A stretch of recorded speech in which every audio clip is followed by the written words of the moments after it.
Greetings, everyone. This is Dr. D coming back to answer the three questions that were submitted to me following our time together during our workshop on Friday.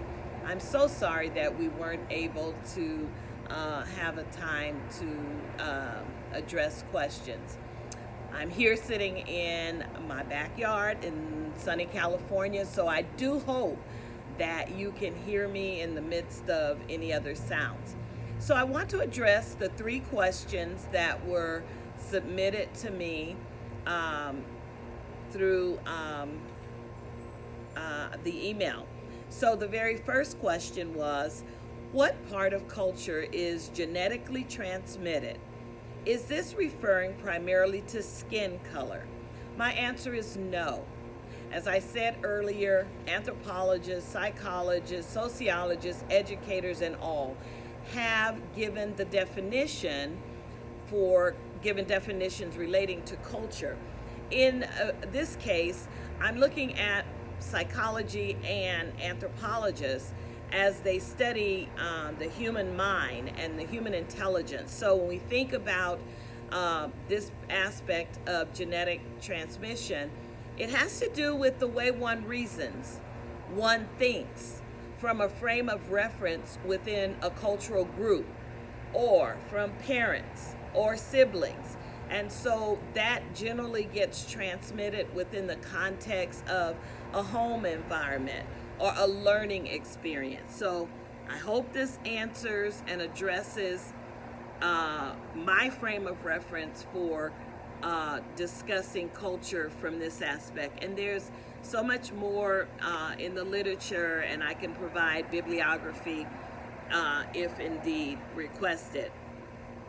The next question is, what action steps can we take when appropriate resources, reading specifically from diverse perspectives, specifically pertaining to biblical studies, are scarce and often demanding for graduate students, let alone first through second semester freshmen?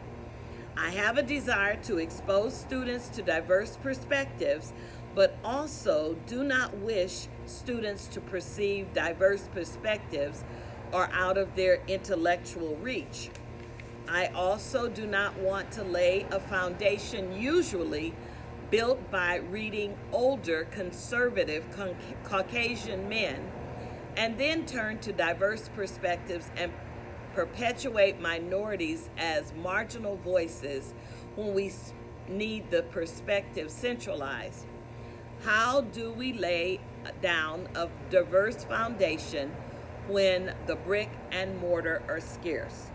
Well, there's no doubt there may be, from a perspective, limited resources. However, I will say that there are ways in which you can diversify your readings and your research.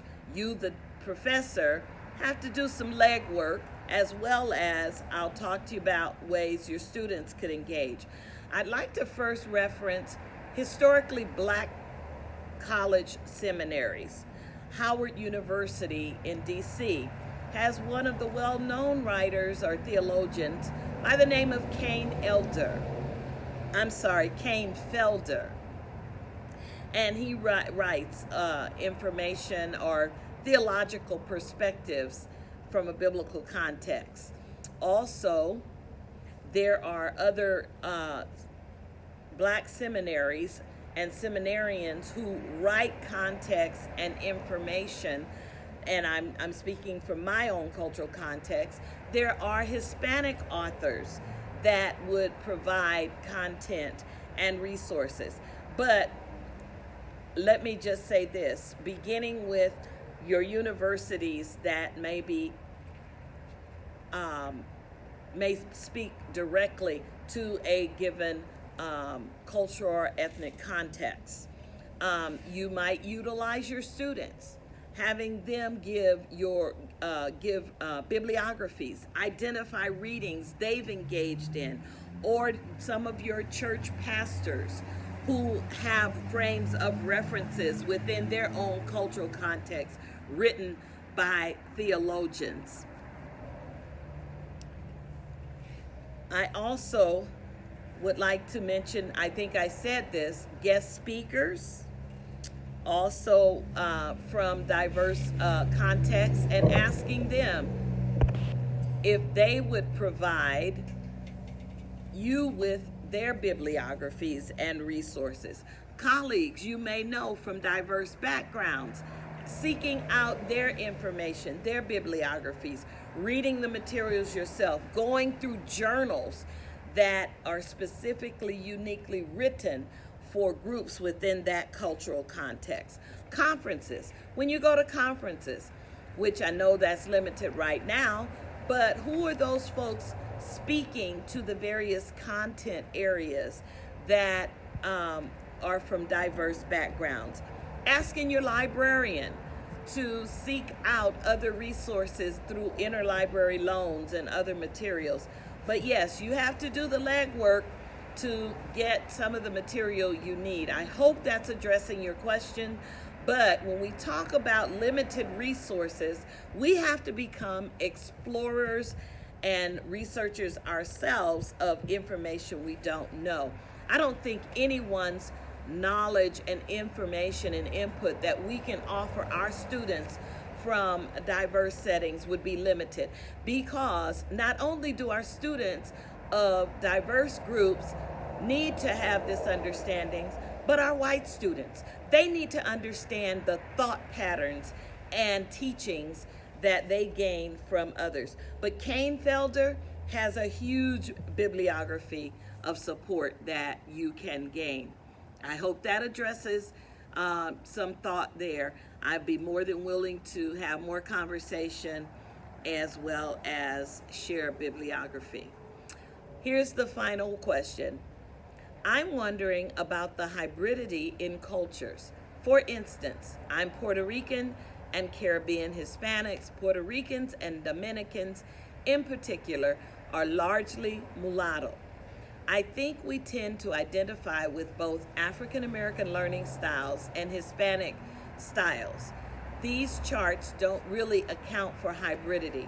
You're right, as well as I don't want to pigeonhole any group by sharing with you information that gives a framework of reference. I will say though this, that it's important that you understand with the diversity of who you are, your frame of reference is going to have a dominant interest given the thinking and the learning within that context. So be all of who you are, rather than allow yourself to be pigeonholed just to the African American or just to the Hispanic. That gives you what I would consider a greater diverse range of learning and thinking, and you can welcome that really in tying it into even the first question, that whole genetically transmitted frame of culture, a reference of culture.